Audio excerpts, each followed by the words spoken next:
Welcome to WiredToHunt's Whitetail How-Tos, where we provide a step-by-step tutorial for one important deer hunting task.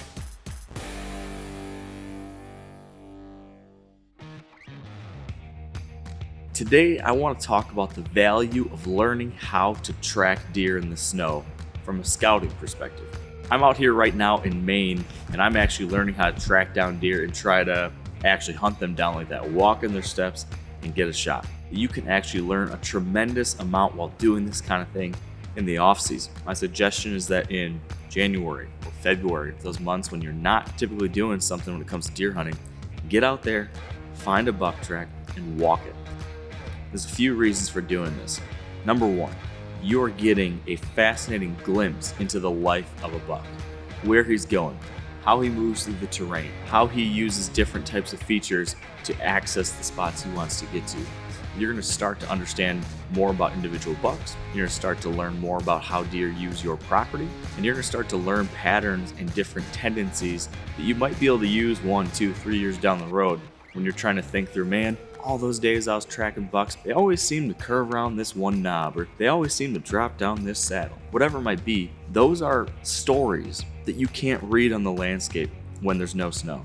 Now is the time to do it. Actually getting on these tracks and spending time looking at them, trying to analyze them, trying to judge them, and every once in a while confirming when those tracks are made because you bump a deer. That has dramatically changed the way I look at tracks. By studying these different things in the ground, you're gonna start to pick up these little details and clues that can tell you a lot about what's happening on the landscape. So next time I'm heading into a tree, there's snow on the ground, and I see a buck track coming through, I'm gonna feel a lot more confident looking at that track and saying, you know what, I think that was made sometime during the daylight before my evening sit. Or maybe I'll be able to look at that and say, I think this is actually a track from last night. He probably came into bed past you.